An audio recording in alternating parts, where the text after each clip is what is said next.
Welcome to Stoned Stories with me, Paige. How are you? Whether you need an escape or just a moment to unwind, you're in the right place. Everyone loves a story, and everyone needs a break. So sit back and let me take you on a gemological journey. And while we're at it, let's get stoned.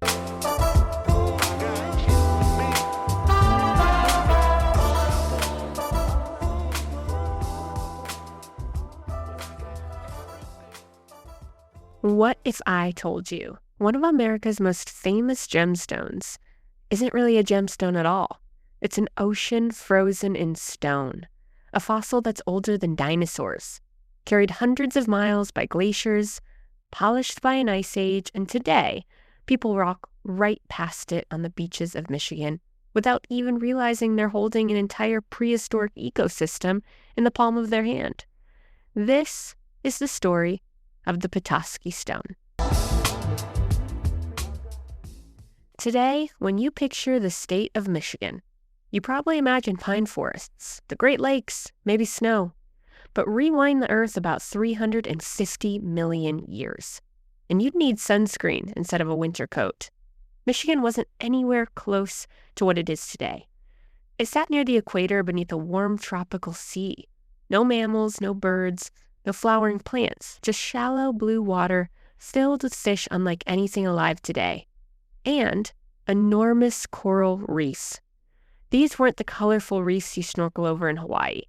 These were built by a colonial coral called Hexagonaria parcarinata.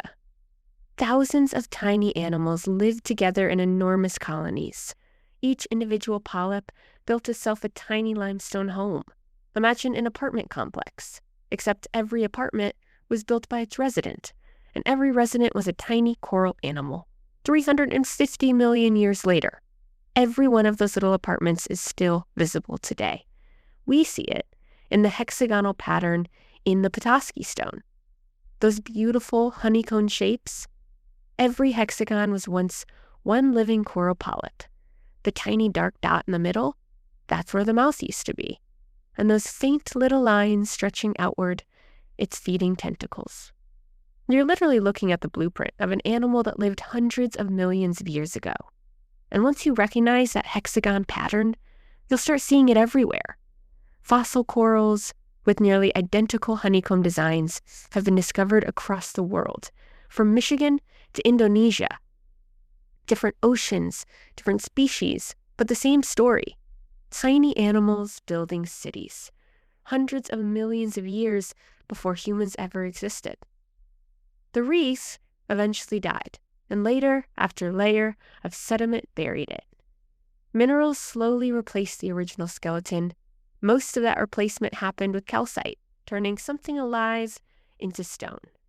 But the story wasn't finished, because for the next 340 million years, absolutely nothing happened. The reefs simply waited, pause, until the Ice Age. Because about 2,010,000 years ago, North America disappeared beneath ice. Not snow, ice. In places nearly 2 miles thick. Imagine a frozen bulldozer, the size of a continent.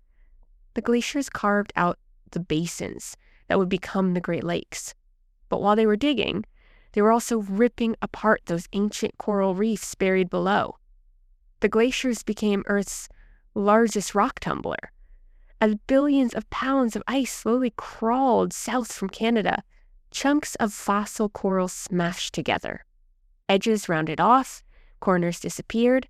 By the time the glaciers melted, these ancient reefs had become smooth like stones. And when the ice finally retreated, it simply dropped them. Today, most Petoskey stones are found around Petoskey in Charlevoix, Michigan.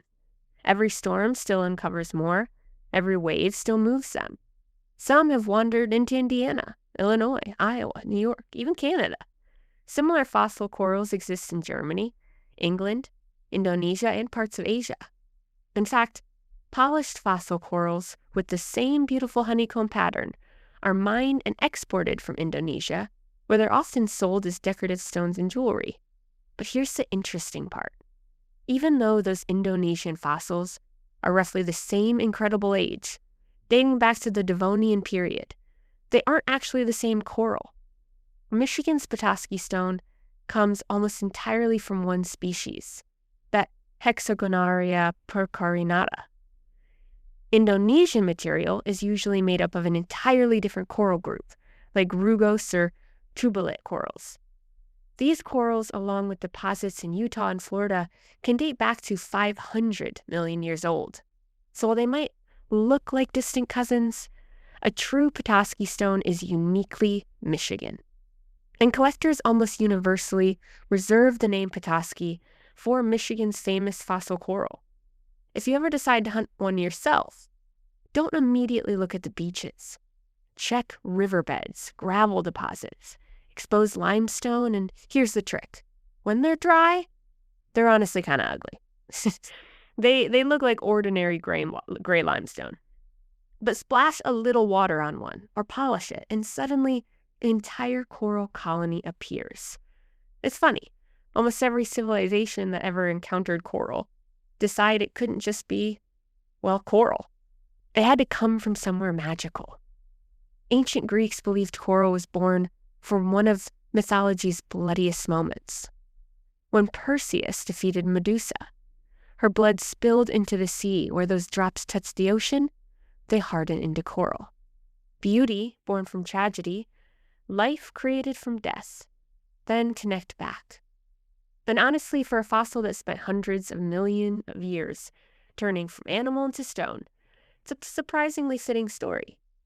But halfway around the world, Hawaiians told almost the exact opposite story about coral. Instead of the coral coming from death, it was life itself. Within the Kumu Lipo, the Hawaiian creation chant, coral, called ko'a, is considered among the first living beings ever existed. Not decoration, not jewelry, an ancestor. A reminder that everything living is connected, which scientifically isn't actually far off. In Japan, coral became one of the treasured riches of the sea, guarding underwater kingdoms. In Hindu traditions, coral emerged from the cosmic churning of the ocean itself, alongside divine treasures offered to Lakshmi, goddess of prosperity. Other legends tie red coral to Mars, born when the earth goddess dropped coral into the sea. Across West Africa, coral beads became symbols of kingship, power, and divine authority. Different cultures, different oceans, same fascination. And unlike Petoskey stone, most coral used in jewelry today isn't fossilized. The luxury coral you've probably seen in antique jewelry comes from living coral colonies.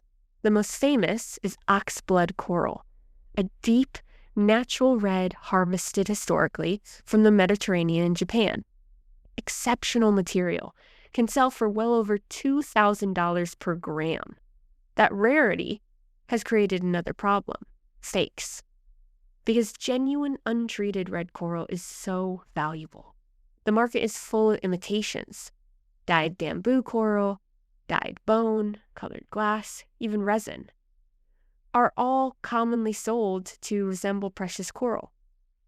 To the untrained eye, they can look surprisingly convincing, which is just another reminder that in the gemstone world, rarity almost always attracts imitation.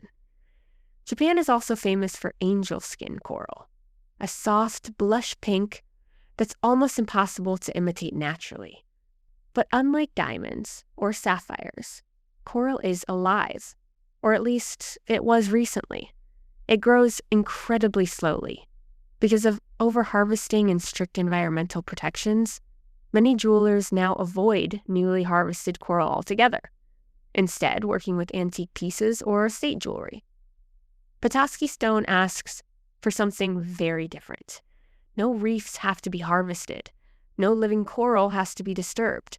You're holding an organism that finished its life roughly 350 million years ago. One of the largest Petoskey stones ever discovered weighed around 8,000 pounds. Not on a beach, but inside a limestone quarry in Alpena, Michigan. Apparently, Sometimes an entire reef decides it doesn't feel like being a pebble. I think that's why people love Petoskey Stones. They're accessible, free if you're lucky. They're not valuable because they're rare. They're valuable because they remind us that every landscape has a memory. That beaches of Michigan used to be coral reefs. The Great Lakes were carved by glaciers. And the little gray rock someone skips across the water might actually be an entire colony of animals that lived before the first dinosaurs ever took a breath.